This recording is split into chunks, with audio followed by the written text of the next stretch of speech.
नमस्कार साथियों, स्वागत है आपका अपने परिवार बी के क्लासेज में। मैं ज्ञानेंद्र धारिया आशा करता हूं कि आप सब मस्त और स्वस्थ होंगे और अपनी स्टडी को अच्छे से एंजॉय कर रहे होंगे। दोस्तों, आज हम चर्चा करने वाले हैं पॉलिटी के बारे में, और पॉलिटी में भी एक महत्वपूर्ण टॉपिक भारतीय संविधान की विशेषताओं के बारे में आज हम चर्चा करने वाले हैं। तो दोस्तों, ज्यादा समय ना लेते हुए चलते हैं अपने टॉपिक पर, और इससे संबंधित महत्वपूर्ण इंपोर्टेंट क्वेश्चन के बारे में आज हम चर्चा करेंगे, जो प्रीवियस ईयर में कुछ क्वेश्चन पूछे गए हैं या आगे भी जिनके पूछे जाने की काफी उम्मीद है। तो दोस्तों, सबसे पहला क्वेश्चन यहाँ पर दर्शाया गया है कि विश्व का सबसे बड़ा लिखित एवं व्यापक संविधान किस देश का है। विश्व का सबसे बड़ा लिखित एवं व्यापक संविधान किस देश का है। तो दोस्तों, जो ब्रिटेन है, ब्रिटेन का तो कैसा भैया अलिखित संविधान है। ब्रिटेन का कैसा है मेरे भाई, ये इनका तो अलिखित संविधान है। इनका कैसा है, अलिखित संविधान है।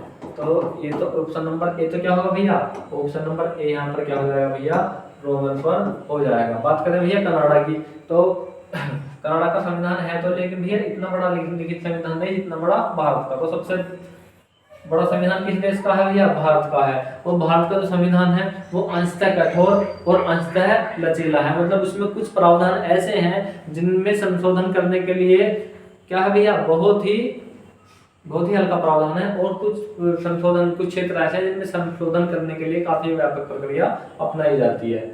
तो चलते हैं नेक्स्ट क्वेश्चन पर। वो देखो भी, दूसरा क्वेश्चन है भारतीय संविधान कैसा है। सेम क्वेश्चन आया, भारतीय संविधान कैसा है।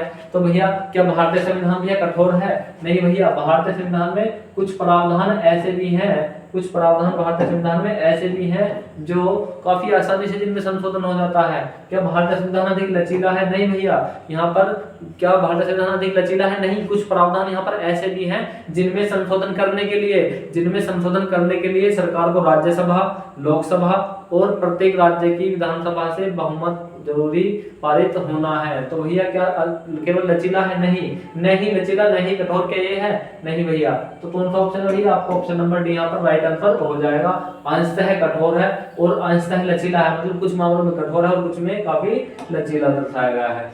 बात करते हैं तीसरे क्वेश्चन की, तो ये क्या है भैया, भारत का संविधान किस प्रकार का है। आप हमें बताएं, भारत का संविधान किस प्रकार का है। क्या नम्य, अनम्य है, या फिर केवल नम्य है, या फिर अनम्य है। वही बात हुई है, कठोर या अकठोर वाले व्यवस्था नहीं क्या हुई है, यहाँ पर बात यही है। तो भैया आपका ऑप्शन नंबर कौन सा, ऑप्शन नंबर सी यहाँ पर राइट आंसर हो जाएगा। आज की जो क्लास है उसमें काफी हल्का क्वेश्चन है भैया। भारत के संविधान में भारत को क्या माना गया है। अब देखो, भारत का संविधान है, भारतीय संविधान में भारत को क्या माना गया है, क्या एक अर्धसंघ माना गया है। क्या भैया केवल एक भारतीय संविधान को क्या केवल एक अर्धसंघ माना गया है? नहीं भैया। स्वतंत्र राज्यों का एक संघ माना गया? नहीं भैया। भारतीय राज्य में स्वतंत्र, भारत में राज्यों को आने का अधिकार है, जाने का नहीं है।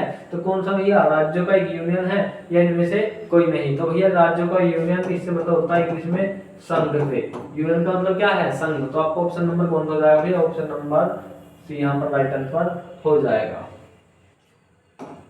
क्वेश्चन नंबर 5 की बात करें कि भैया यहाँ बताएगा भारत एक धर्मनिरपेक्ष राष्ट्र है, इसका तात्पर्य आप हमें बताएं क्या है। सभी नागरिकों को समान कानून है, क्या इसलिए धर्मनिरपेक्ष है। सभी नागरिकों को समान कानून है, क्या भारत एक इसलिए धर्मनिरपेक्ष राष्ट्र है। नहीं भैया, धर्मनिरपेक्ष की कहाँ बात हुई है इसमें। दूसरा, उसका राज्य स्तर पर कोई धर्म नहीं है, उसका राज्य स्तर पर कोई धर्म नहीं है, क्या ये धर्मनिरपेक्ष राज्य है। यहाँ सभी वैश्यों को चुनाव में मत देने का अधिकार है, इससे धर्म का कोई संबंध नहीं है। तीसरा, सभी नागरिकों को भाषण देने का अधिकार है। भाई भाषण देने का अधिकार तो है, लेकिन भैया इससे क्या नहीं है, इसका संबंध नहीं है। तो आपको कौन सा जाएगा, सभी राज्य का राज्य स्तर पर कोई धर्म नहीं है। या फिर एक ऑप्शन ऐसे भी आ सकता है कि भारत सभी धर्मों का क्या करता है, सम्मान करता है। तो भाषण देने की स्वतंत्रता कहाँ दी गई है आपको, आर्टिकल 19 में क्या दी गई है, भाषण देने की स्वतंत्रता दी गई है। दूसरी बात आते हैं, निम्नलिखित में से कौन सा कथन सही है। भारतीय संविधान अध्यक्षात्मक है, भारतीय संविधान के अध्यक्षात्मक है। भारत एक नाम मात्र का राजतंत्र है, क्या भारत में राजतंत्र भैया। नहीं, भारत में क्या है, भारत में राजतंत्र नजर आ नहीं भैया। भारत में क्या है, प्रजातंत्र या फिर गणतंत्र है भारत। प्रजातंत्र या फिर गणतंत्र है, राजतंत्र का तो कहीं कहाँ भी नहीं है। भारत एक कुलीन तंत्र है, क्या यहाँ पर केवल और केवल शासक वर्ग शासन करता है। नहीं, यहाँ पर जिसको जनता चाहेगी उसे अपना राजा नियुक्त कर सकती है। तो ऑप्शन नंबर सी भी क्या हो जाएगा, राइट आंसर हो जाएगा। भारतीय संविधान अध्यक्षात्मक है। नहीं भैया, भारतीय संविधान अध्यक्षात्मक नहीं, भारत एक संसदात्मक प्रजातंत्र है। तो भैया option number D, option number D में क्या है, भारत एक संसदात्मक प्रजातंत्र है। ऑप्शन नंबर डी क्या हो जाएगा यहाँ पर, राइट आंसर हो जाएगा। तीसरा क्वेश्चन, भारतीय संविधान के संबंध में कौन सा कथन सही है? भारतीय संविधान के संविधान में कौन सा कथन सही है? तो भैया आप मुझे बताएंगे क्या यह एक मौलिक संविधान है? क्या मौलिक संविधान है भारतीय संविधान? भैया हमें तो मौलिक संविधान मुझे नहीं पता क्या होता है। दूसरा, यह दूसरे देशों से प्रभावित है? यह दूसरे देशों के संविधान की बिल्कुल नकल है? नहीं भैया, बिल्कुल नकल नहीं है। हाँ इतना जरूर है, दूसरे देशों से हमने कुछ ना कुछ संविधान में लिया जरूर है।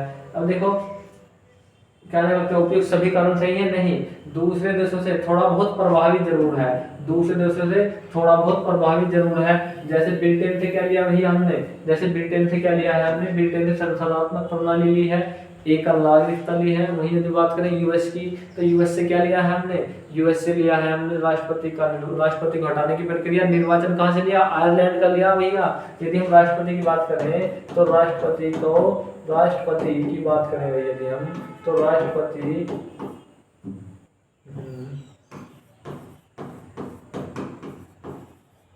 प्रेसिडेंट कहाँ भैया, निर्वाचन कहाँ से लिया प्रेसिडेंट का, निर्वाचन लिया हमने आयरलैंड से। कहाँ से, आयरलैंड। तो यदि हम बात करें भैया हटाने की प्रक्रिया कहाँ से ली भैया हमने, यूएसए से लिया है। निर्वाचन आयरलैंड से लिया, हटाने की प्रक्रिया यूएसए से लिया। मतलब अधिकांश देशों से हम ये क्या है, प्रभावित है हमारा भारतीय संविधान। बात करें अपने नेक्स्ट क्वेश्चन की। नेक्स्ट क्वेश्चन क्या है, निम्नलिखित में से कौन सा कथन सही है? अब हम बताएं भैया निम्नलिखित में से कौन सा कथन सही है? भारत का संविधान भारत में संसदीय पद्धति की सरकार की व्यवस्था करता है। जो भारत का संविधान भारत में संसदीय पद्धति की व्यवस्था करता है, क्या ये कथन सही है? दूसरा, भारतीय संविधान द्वारा राज्य स्वतंत्र न्यायपालिका की स्थापना की गई है। देखो भैया जो भारत की न्यायपालिका है उस पर किसी का कोई प्रभाव नहीं है, वो फैसले किस आधार पर देती है, वो फैसले देती है भैया अपने किसके आधार पर, संविधान के आधार पर, संवैधानिकता के आधार पर फैसले देती है। भारत का संविधान भारत में संसदीय पद्धति की व्यवस्था करता है, बिल्कुल करता है। दूसरा, भारतीय संविधान भारतीय विधि के शासन यानी कानून की स्थापना करता है। तो तीनों कारण सही है, तो आपको ऑप्शन कौन सा जाएगा भैया, ऑप्शन नंबर डी यहाँ पर राइट आंसर हो जाएगा। चलते हैं अपने नेक्स्ट क्वेश्चन पर। देखो भाई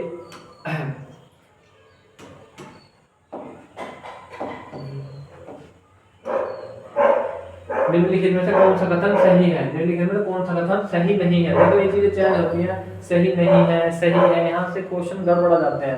देखो भारतीय संविधान निर्मित, लिखित और सर्वाधिक व्यापक है। भारतीय संविधान देखो लिखित है, निर्मित है और सर्वाधिक क्या है भैया, व्यापक है। भारत का संविधान प्रभुत्व स्वतंत्र लोकतांत्रिक पंचवर्षीय समाजवादी संविधान है। भारतीय संविधान में मूल अधिकार को समाविष्ट किया गया है। यहाँ पूछा गया है सही नहीं है, इसका मतलब लिखित भी है, भारत का संविधान लिखित भी है, निर्मित भी है और सर्वाधिक बड़ा भी है, सर्वाधिक बड़ा संविधान भी है। पहली बात क्या है हमारी, सही है। बात करें दूसरे पॉइंट की, भारत का संविधान प्रभुत्व संपन्न लोकतंत्रात्मक पंथनिरपेक्ष तथा समाजवादी संविधान है। बिल्कुल सही है भैया, बिल्कुल सही है। ये सब बातें कहाँ है हमारी, प्रस्तावना में है, प्रस्तावना में इन सब बातों का जिक्र है। तीसरी बात, भारत संविधान में मूल अधिकारों को समाविष्ट किया गया है। कहाँ पर, भाग 3 में आर्टिकल भैया कहाँ से, भाग 3 में आर्टिकल लेकर 14 से लेकर कहाँ तक भैया, 35 तक किसका अधिकार है भैया, मूल अधिकारों का वर्णन है। तो कौन सा हो जाएगा भैया, ऑप्शन नंबर डी यहाँ पर राइट आंसर हो जाएगा कि भैया भारतीय संविधान में भारतीय मूल कर्तव्य प्रारंभ से ही शामिल है। क्या मतलब, देखो मूल कर्तव्य प्रारंभ से ही शामिल है, ऑप्शन नंबर सी भी यहाँ पर राइट आंसर है। लेकिन क्या भारत के संविधान के परिवर्तन के समय से ही संविधान में मूल कर्तव्य शामिल है? नहीं भैया, मूल कर्तव्य सब कब शामिल हुए, मूल कर्तव्य कब शामिल हुए भैया, 42वें CAA 1976 के माध्यम से, तथा एक कर्तव्य कब हुआ भैया, एक कर्तव्य 2002 में 86वें CAA के माध्यम से ऐड हुआ। मतलब यहाँ तक इस CAA के माध्यम से कितने कर्तव्य जुड़े, यहाँ पर जुड़े भैया 10 कर्तव्य जुड़े और एक कर्तव्य यहाँ जुड़ा, एक कर्तव्य कहाँ जुड़ा भैया, यहाँ पर जुड़ा। कुल मिलाकर अब संविधान में कितने हैं, टोटल 11 कर्तव्य हैं। अब वर्तमान संविधान में कितने भैया, 11 कर्तव्य हैं। तो इसका मतलब ऑप्शन नंबर डी क्या भैया, ऑप्शन नंबर डी राइट नहीं है, क्योंकि भारत के संविधान में प्रारंभ से मूल कर्तव्य शामिल नहीं थे। कहाँ जुड़े हुए हैं भैया मूल कर्तव्य? संविधान के आर्टिकल 51A में मूल कर्तव्य को जोड़ा गया है। दोस्तों ऑप्शन नंबर कौन सा है? ऑप्शन नंबर डी यहाँ पर हो जाएगा। अब देखो नेक्स्ट क्वेश्चन, निम्नलिखित में से कौन सा कथन सही नहीं है? निम्नलिखित में से कौन सा कथन सही नहीं है? भारतीय संविधान में कई विदेशी संविधान के तत्वों का समावेश किया गया है। भारत संविधान एकल नागरिक का प्रावधान करता है। भारत संविधान वयस्क मताधिकार की व्यवस्था करता है। देखो भारतीय संविधान में कई विदेशी संविधानों से क्या हुआ भैया? सम्मिलित लिया गया है। अमेरिका के संविधान से मूल अधिकार लिए गए हैं। बिल ऑफ राइट्स किससे प्रभावित है? अमेरिका के संविधान से। राष्ट्रपति को हटाने की प्रक्रिया ब्रिटेन के संविधान से। न्यायालय को महाभियोग अमेरिका के संविधान से। राष्ट्रपति का निर्वाचन कहाँ से लिया गया? आयरलैंड से। हटाने की प्रक्रिया यूएस से ली गई है। तीसरी बात, भारतीय संविधान एकल नागरिकता का प्रावधान करता है क्या? भैया बिल्कुल एकल नागरिकता का प्रावधान करता, ऐसा नहीं है यूएसए की तरह के अलग अलग नागरिकता। जैसे देखो भारत में कहती है भैया एकल, भारत में कहती है एकल सिटीजनशिप, भारत में एकल सिटीजनशिप है, भारत में एकल सिटीजनशिप है। यदि हम बात करें यूएसए की, तो यूएसए में क्या है भैया? दोहरी नागरिकता। यूएसए में कहती है भैया दोहरी, एक तो हो जाएगी राज्य की, दूसरी कहाँ की हो जाएगी? दूसरी हो जाएगी यूएसए की अलग स्पेसिफिक नागरिकता होती है। तो भाई ये क्या है? इन दोनों में अंतर है। इसका मतलब तीसरी बात आती है, भारतीय संविधान वयस्क मताधिकार की व्यवस्था करता है। हाँ भैया 18 वर्ष का व्यक्ति मताधिकार कर सकता है। पहले कितना होता था? पहले होता था भैया, पहले कितना होता था? 21 साल। पहले का कितना होता था? 21 साल होता था। तो आपका ऑप्शन कौन सा हो जाएगा? ऑप्शन नंबर डी यहाँ पर राइट आंसर हो जाएगा। ऑप्शन नंबर डी क्या होगा? यहाँ पर राइट आंसर हो जाएगा। ये भी सही है, ये भी। तो आपको ऑप्शन नंबर किसको राइट मानेंगे? डी को सही मानेंगे, उपयुक्त सभी। बात करें भाई हम क्वेश्चन नंबर 11 की, तो क्वेश्चन नंबर 11 का जवाब आपको देना है कमेंट बॉक्स में। क्वेश्चन नंबर 11 का जवाब आपको कमेंट बॉक्स में देना है कि भारत का संविधान है अत्यंत लचीला है, अत्यंत कठोर है, या फिर कठोर कम या लचीला अधिक है, कठोर अधिक लचीला कम है, क्या इस तरह की व्यवस्थाएं हैं। तो ये क्वेश्चन मैंने अभी आपको कराया था, पहला ही दूसरा क्वेश्चन था, तो इसका उत्तर आपको कहाँ देना भैया? कमेंट बॉक्स में देना है। बात करें क्वेश्चन नंबर 12 की, क्वेश्चन नंबर 12 में क्या दिया भाई? यहाँ पर देखा भारत का संविधान भावना में एकात्मक है क्योंकि भारत का संविधान भावना में एकात्मक है। क्यों? आप हमें बताएं भावना में एकात्मक किस लिए है? क्योंकि एकात्मक व्यवस्था है, पूर्णतः संघात्मक है, संरचना में संघात्मक, भावना में एकात्मक, या फिर भावना में एकात्मक संरचना में संघात्मक है। भारत का संविधान भावना में एकात्मक है, भावना में एकात्मक है क्योंकि क्या है भैया? अब आप हमसे भावना में एकात्मक क्यों है? तो देखो यदि बात करें भारतीय संविधान की, तो भारतीय संविधान में पद हैं कई सारे। जैसे भैया कौन से? एक तो एकल नागरिकता हुआ, एकात्मक का एकल नागरिकता भारत में है। दूसरा, राज्यों का अलग संविधान नहीं है, राज्यों का अलग संविधान नहीं है। तीसरा कौन सा? राज्यपाल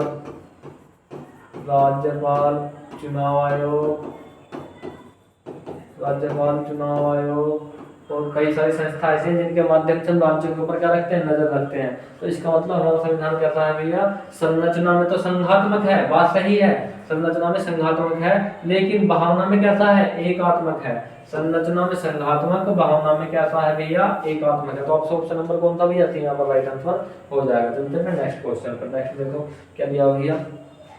भारतीय संविधान भावना में एकात्मक है क्योंकि भारतीय संविधान भावना में एकात्मक है क्योंकि केवल संसद को संविधान संशोधन प्रक्रिया करने का अधिकार प्राप्त है। क्या इसलिए है भावना में एकात्मक?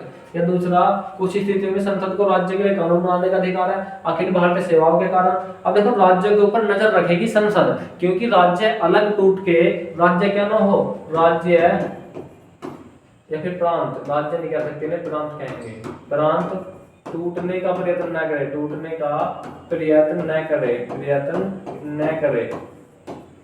इस कारण भारतीय संविधान को भावना में एकात्मक, संरचना में संघात्मक रखा गया। ध्यान करना कि भारतीय संसद को केवल और केवल भारतीय संसद को संविधान में संशोधन करने का अधिकार प्राप्त है। आर्टिकल कौन से आर्टिकल के अनुसार? आर्टिकल 368 के अनुसार कहाँ से लिया गया है आर्टिकल 368? ये लिया गया भैया साउथ अफ्रीका। कहाँ से? साउथ अफ्रीका से लिया गया है कौन सा आर्टिकल 368। तो भैया पहला आंसर क्या है? राइट हो जाएगा। दूसरी, कुछ स्थितियों में संसद को राज्य के लिए कानून बनाने का अधिकार प्राप्त है। भैया आपात स्थिति में राज्य के लिए कानून बना सकती है संसद। कब? जब कौन सा लगा हो? 356 लगा हो, और कौन सी भैया 352 लगा हो, 360 लगा हो। तो ये कौन सी भैया 352 360 कौन सी है? ये तो भैया कौन सी है? वित्तीय आपातकाल। कौन सा भैया 360 कौन सा होता? वित्तीय आपातकाल, जो भारत में आज तक नहीं लगा। आपातकाल भारत में आज तक नहीं लगा। तो भैया इन स्थितियों में संसद राज्यों के लिए कानून बना सकती है। अखिल भारतीय सेवाएं, अखिल भारतीय कौन सी सेवाएं भैया? यूपीएससी। और भैया कौन सी? अखिल भारतीय सेवाएं यूपीएससी। यूपीएससी के माध्यम से सरकार किन के ऊपर नजर रखती है? राज्यों के ऊपर। यहाँ से किन पदों का सृजन होता है? आईएएस, और कौन से? आईपीएस, और भैया कौन से हो जाएंगे? आईएफएस, और कौन से हो जाएंगे भैया? आईआरएस। इन 4 पदों के माध्यम से सरकार, केंद्र सरकार किसके ऊपर नजर रखती है? राज्य सरकार के ऊपर नजर रखती है। किसके ऊपर? राज्य सरकार के ऊपर नजर रखते हैं। तो कौन सा हो जाएगा भैया यहाँ पर? ऑप्शन नंबर डी यहाँ पर राइट आंसर हो जाएगा। चलते हैं अपने नेक्स्ट क्वेश्चन पर। बात करें अपने नेक्स्ट क्वेश्चन की, तो देखो भाई भारतीय संविधान के संदर्भ में कहा जाता है, भारतीय संविधान के संदर्भ में कहा जाता है यह एक मौलिक संविधान है क्या? नहीं भैया, यह एक मौलिक संविधान नहीं है। विकासशील संविधान है। विकासशील संविधान है क्या? तानाशाही संविधान है क्या? तानाशाही संविधान है।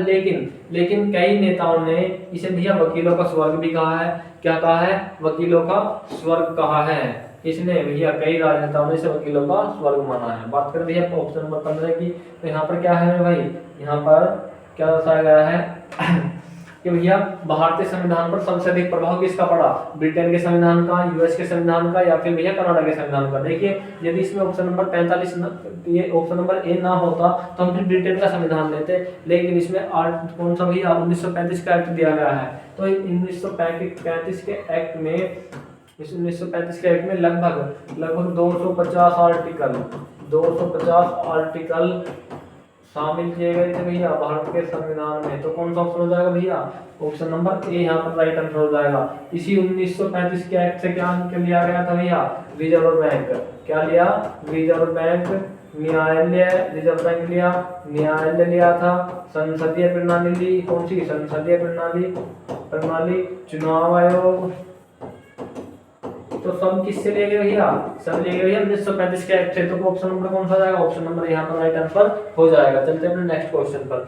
लिखा गया भैया भारत निम्नलिखित में से यह किससे निर्धारित होता है कि भारत का संविधान परिसंघीय है? किस बात से यह स्पष्ट होता है कि भारत का संविधान परिसंघीय है? तो बताएं। भारत में लिखित और अरण्य है, न्यायपालिका स्वतंत्र है, केंद्र और राज्यों के बीच शक्तियों का विवरण है। अब किस आधार से पता होगा कि केंद्र को अधिक शक्तियां प्राप्त हैं? मतलब केंद्र का अधिक शासन, केंद्र का अधिक जो है प्रभाव है देश के ऊपर। तो भैया कौन सा? अवशिष्ट शक्तियां, या जो राज्यों में अन्य क्या होगी भैया शक्तियां मिलेंगी, वो किसको मिलेंगी भैया? केंद्र सरकार को मिलेंगी। अवशिष्ट शक्तियां किसके पास है भैया? केंद्र सरकार के पास है। तो ऑप्शन नंबर कौन सा जाएगा? डी यहाँ पर राइट आंसर हो जाएगा। अब देखो भैया क्वेश्चन नंबर 17। भारत में प्रजातंत्र इस तथ्य पर आधारित है। प्रजातंत्र किस तथ्य पर आधारित है? तो बताएं। संविधान लिखित है, क्या इसलिए प्रजातंत्र है? भाई लिखित तो बहुत से देशों का, लेकिन प्रजातंत्र नहीं है। दूसरी बात यह मौलिक संविधान प्रदान किए गए हैं, मौलिक अधिकार प्रदान किए, क्या इसलिए प्रजातंत्र है? अब प्रजातंत्र का मतलब पता क्या होता है? प्रजातंत्र का मतलब होता है राजा का चुनाव होता हो। यहाँ पर राजा का चुनाव होता है। तो आप मुझे बताएं, राजा का चुनाव होता हो तो जनता ने सरकारों को चुनने तथा बदलने का अधिकार प्राप्त है। जनता को चुनने तथा बदलने का अधिकार प्राप्त है। तो ऑप्शन नंबर कौन सा जाएगा भैया? ऑप्शन नंबर हो जाएगा यहाँ पर सी, यहाँ पर राइट आंसर हो जाएगा। बात की गई नीति निर्देशक तत्व, क्या इसलिए है? नहीं भैया। तो नीति निर्देशक तत्व भैया कहाँ शामिल है इसमें? आर्टिकल 36 से लेकर 51 तक। कहाँ भैया? आर्टिकल 36 से लेकर 51 तक क्या है? नीति निर्देशक तत्व है। बात करें भैया मौलिक अधिकार, ये कहाँ तक है भैया? संविधान के भाग 3 में, संविधान के भाग 3 में 14 से लेकर 35 तक कौन से भैया मौलिक अधिकार शामिल है। और भैया नीति निर्देशक तत्व कहाँ पर? भाग 4 में। कहाँ पर? भाग 4 में शामिल है, 36 से लेकर 51 तक। बात करें भैया भारतीय संविधान में कितने आर्टिकल हैं? तो जो भारत का मूल संविधान, यदि बात करें भारत का मूल संविधान, तो मूल संविधान में कितने आर्टिकल थे? मूल संविधान में थे 395 आर्टिकल, 395 आर्टिकल, 8 अनुसूची और भैया कितनी 395 आर्टिकल और 8 अनुसूची थी। 395 आर्टिकल और 8 अनुसूची थी। लेकिन वर्तमान संविधान में कितने भैया, वर्तमान संविधान में कितने भैया 448, कितने 448 आर्टिकल मौजूद हैं। वर्तमान संविधान में 448 आर्टिकल मौजूद हैं। तो देखो भैया कौन सा 350 से अधिक है क्या भैया, 350 से 450 48 अधिक है, हो सकता है। लेकिन यहाँ पर जगह है 400 और 500, तो 400 से अधिक है या 500 से अधिक है 448, तो भैया कौन सा ऑप्शन आएगा, ऑप्शन नंबर सी यहाँ पर राइट आंसर हो जाएगा। 400 से अधिक आर्टिकल है लेकिन 500 से कम है। बात करें क्वेश्चन नंबर 19 की, तो क्वेश्चन नंबर 19 दिया गया है कि भैया भारत में किस प्रकार की शासन व्यवस्था अपनाई गई है। अमेरिकी अध्यक्षात्मक शासन प्रणाली अपनाई गई है क्या, यहाँ पर संपूर्ण शक्ति राष्ट्रपति को प्राप्त है, नहीं भैया, यहाँ पर प्रधानमंत्री कार्य करता है, प्रधानमंत्री भी है और राष्ट्रपति भी है। ब्रिटिश संस्थानात्मक प्रणाली है, फ्रांसीसी अध्यक्षात्मक प्रणाली है, सामूहिक मंत्रिमंडल प्रणाली, कई वाली प्रणाली अपनाई गई है। तो दोस्तों कौन सी, ब्रिटिश संसदीय प्रणाली अपनाई गई है, ब्रिटिश संसदीय प्रणाली अपनाई गई है। बात करें भैया अपनी भारतीय राजनीतिक व्यवस्था में इनमें से कौन सर्वोच्च है, तो आप मुझे बताइए। सर्वोच्च न्यायालय सर्वोच्च है। सर्वोच्च न्यायालय किसके दायरे में काम करता है भैया, संविधान के दायरे में रहकर काम करता। और संसद भी किसके दायरे में काम करती है, संसद कानून का निर्माण जरूर करेगी लेकिन किसी भी कानून का निर्माण ऐसे का नहीं करेगी जो संसद के, जो संविधान के अनुरूप ना हो। तो भैया संसद भी नहीं है, तो सर्वोच्च न्यायालय भी नहीं है, धर्म भी नहीं है, तो कौन है भैया भारत में सर्वोच्च, भारत में सर्वोच्च है संविधान। तो कौन सा ऑप्शन नंबर बी यहाँ पर राइट आंसर हो जाएगा। चलते हैं नेक्स्ट क्वेश्चन पर।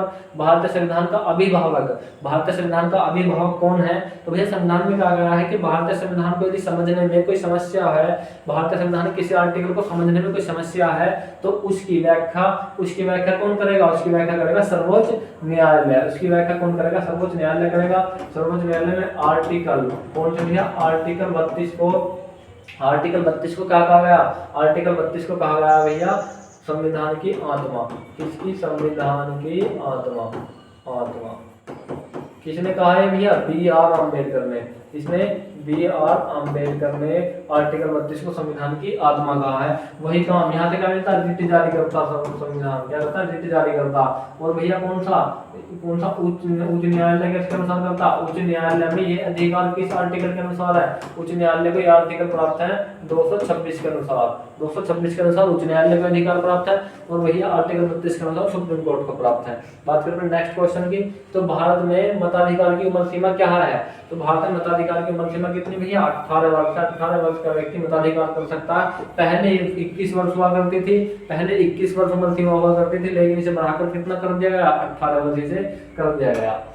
बात करें नेक्स्ट क्वेश्चन की, तो यहाँ पर दर्शाया गया है भारतीय संघीय व्यवस्था की एक विशेषता है। भारतीय संघीय व्यवस्था की क्या विशेषता है, क्या यहाँ पर दोहरी नागरिकता है, क्या यहाँ पर संविधान की सर्वोच्चता है। देखिए दोहरी नागरिकता हमारे संविधान में नहीं है, हमारे संविधान में कैसी है, सिंगल सिटीजनशिप है। बात करें संविधान की सर्वोच्चता है, केंद्र में संपूर्ण शक्ति है, शक्तियों का एकीकरण है, संविधान की सर्वोच्चता है, संविधान की सर्वोच्चता है और केंद्र में शक्ति है। केंद्र में संपूर्ण नहीं है भैया, राज्यों को भी तो कुछ शक्तियां मिली हुई हैं, कुछ शक्तियां संविधान ने राज्यों को भी तो दी गई है। तो ऑप्शन नंबर सी बिलोंग हो जाएगा, शक्तियों का एकीकरण नहीं है। शक्तियों का बंटवारा अनुसूची 7 में किया गया है, शक्तियों का बंटवारा। बात करें क्वेश्चन नंबर 24 की, तो यहाँ पर बताया गया है भारत के संविधान में संघीय शब्द की जगह किन शब्दों को जोड़ा गया है, संघीय शब्द की जगह किन शब्दों को जोड़ा गया है, तो भैया राज्यों का संघ, राज्यों का संघ, union of state, union of state के माध्यम से इनको जोड़ा गया है। तो ऑप्शन नंबर सी क्या होगा, राइट आंसर हो जाएगा। बात करें नेक्स्ट क्वेश्चन की, भारत में वेद प्रभुता निहित है। वेद प्रभुता किस में निहित है भैया, राष्ट्रपति में, सर्वोच्च न्यायालय में या फिर मंत्रिमंडल में। देखिए मंत्रिमंडल काम करेगा लेकिन दायरे में रहकर काम करेगा। तो ऑप्शन नंबर सी भी रॉन्ग हो जाएगा। राष्ट्रपति नहीं भैया, सर्वोच्च शक्ति निहित नहीं है। न्यायपालिका काम करेगी लेकिन सर्वोच्च न्यायालय के अनुसार कोई फैसला जारी नहीं करेगी। तो बी भी कैसा हो जाएगा, रॉन्ग हो जाएगा। तो ऑप्शन नंबर कौन सा बचेगा, डी यहाँ पर राइट आंसर हो जाएगा। चलते हैं नेक्स्ट क्वेश्चन पर। भारत का संविधान अपना प्राधिकार किससे प्राप्त करता है, भारत का संविधान अपना प्राधिकार किससे प्राप्त करता है, तो आप मुझे बताएं क्या 1947 के अधिकार से प्राप्त करता है। भारत के सभी वर्गों को प्रतिनिधित्व संविधान सभा से मिला। राष्ट्रपति तो सर्वोच्च न्यायालय से मिलता नहीं भैया, तो कहाँ से? जनता से मिलता है। जनता से कैसे मिलेगा? जनता से कैसे मिलेगा? जनता से कैसे मिलेगा? जनता करेगी चुनाव। जनता क्या करेगी? जनता करेगी चुनाव। जब जनता चुनाव करेगी, चुनाव से बनेगी सरकार। सरकार सरकार सरकार बनाएगी किसका? संसद का गठन करेगी। किसका? संसद गठन। और संसद गठन होने के बाद क्या करेगी भैया? कानून निर्माण। क्या करेगी? कानून का निर्माण करेगी। तो कहाँ से शुरुआत हुई भैया? जनता से शुरुआत हुई। तो ऑप्शन नंबर 3 क्या होगा? राइट आंसर हो जाएगा। चलते हैं नेक्स्ट क्वेश्चन पर। नेक्स्ट क्वेश्चन क्या है? तो भाई भारतीय संविधान की संरचना किस प्रकार की है? भारतीय संविधान की संरचना किस प्रकार की है? तो इस क्वेश्चन का जवाब आपको कमेंट बॉक्स में देना, क्योंकि मैंने कई बार क्वेश्चन एक करवा चुका। चलो अपने नेक्स्ट क्वेश्चन पर। लिखित संविधान की अवधारणा ने सर्वप्रथम कहाँ जन्म लिया? अब देखो, लिखित प्रकार की संविधान की अवधारणा का प्रथम कहाँ जन्म लिया? तो सबसे पहले लिखित संविधान कहाँ भैया?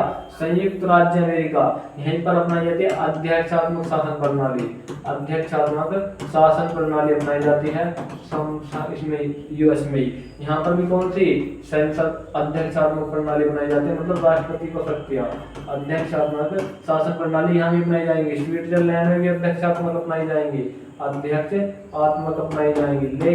लेकिन ब्रिटेन, यहाँ पर कौन सी है भैया? यहाँ पर संसदात्मक प्रणाली अपनाई जाती है ब्रिटेन में। कौन सी? संसदात्मक प्रणाली। तो ऑप्शन नंबर बी क्या होगा इस क्वेश्चन का? राइट आंसर हो जाएगा। चलिए अपने नेक्स्ट क्वेश्चन पर। अध्यक्षात्मक शासन प्रणाली का सर्वप्रथम जन्म कहाँ हुआ? तो भैया यूएसए, संयुक्त राज्य अमेरिका में इसका सर्वप्रथम जन्म हुआ था।